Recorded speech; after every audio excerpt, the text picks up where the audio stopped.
Welcome to Wisdom Wednesday number 75.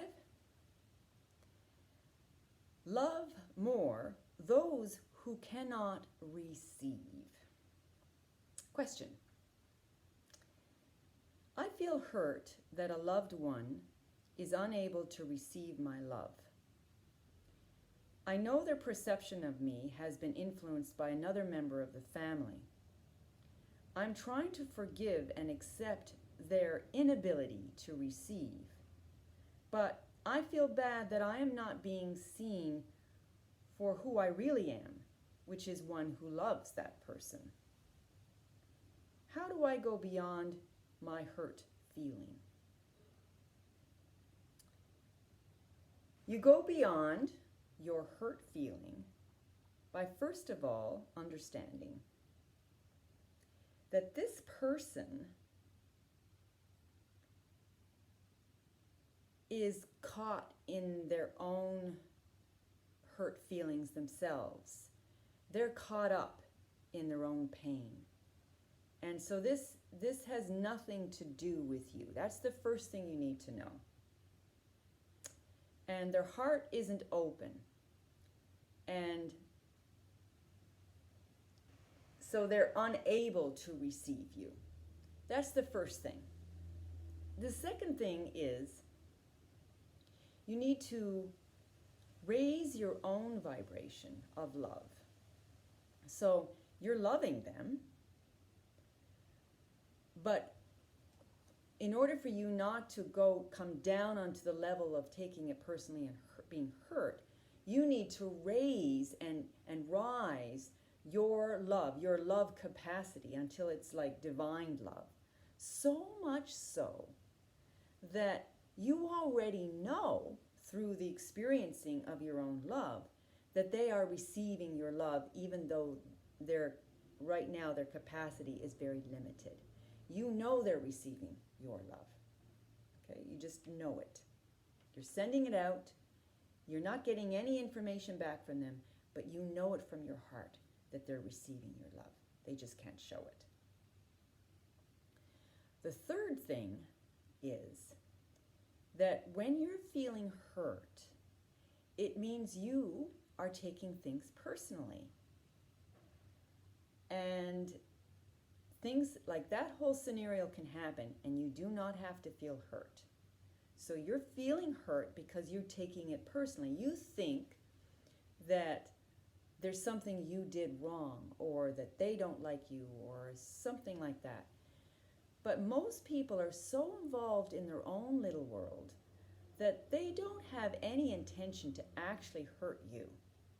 It's just their inability to live life the fullest. And if they were really living their life the fullest, they would be able to shower love to you. They're just stuck and limited. So it has nothing to do with you. The fourth thing you can look at is, how are you taking it personally? So you're believing something about a projection they're giving to you. So they're projecting something onto you, and there's some aspect of that projection you're believing. And it's your job to pull away from that belief and take it neutrally. So people will project their pain onto you because they don't know how to handle their own pain, because they don't know how to take responsibility and work things out in their own body. So what do? They just project. So you are taking some of that projection and owning it and saying it's real. So look at that part, because when you're free of that, you will be able to just love and shower your love without any kind of pain coming your way. It would be much better if that person wouldn't settle for just a withdrawal of their love. It would be nice if they could just get that all they had to do was open up a conversation with you, and they would see that there is a beautiful flow of love between the two of you. All you need is a heartfelt communication. But that person doesn't know that. Their ego is running them. And the ego has to be right. And the ego does not want to take any responsibility for the pain they're experiencing. So it would be great if they could just open up a conversation and then it'll be all over. It'll be beautiful. But it's not the way it is. So you don't take it personally. Watch that part. The next thing you would need to do is when you see that they're caught in an ego battle,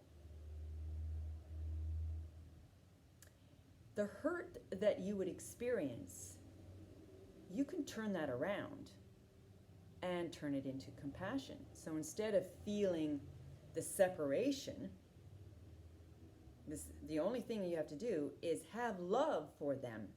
So turn your hurt into a large love of compassion, infinite compassion for the one who is unable to open at this time.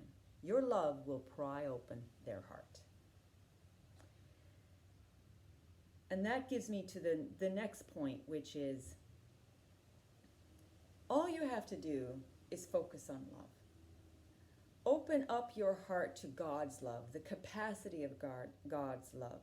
Just love and shower love. And it doesn't have to be with things. It doesn't have to be with words. It just has to be with just the presence. You're holding an understanding of where they're at, and you get where they're at, and they are suffering inside, and you just love them from a little bit of a distance. You let them act out what they have to act out, but it has nothing to do with you. You just keep showering love.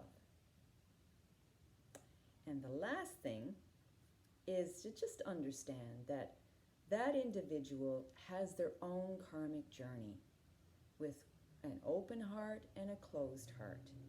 And they have to go through whatever they have to go through. The lessons are theirs. Your job is simply to just keep your heart open. Don't close down and wait for someone else's appreciation for your love. Don't go that way. That's kind of like you're a beggar for somebody else's love. No, keep your heart open and keep it open to everyone and everything, especially your own life force. Stay open to that, and eventually that will shine out to all those people whose hearts are closed and eventually will open. Okay? So I'm sure it will work if you just keep focusing on opening the heart and loving unconditionally, and don't feel hurt. Transform the hurt into compassion. That's it. See you next Wisdom Wednesday. Bye for now.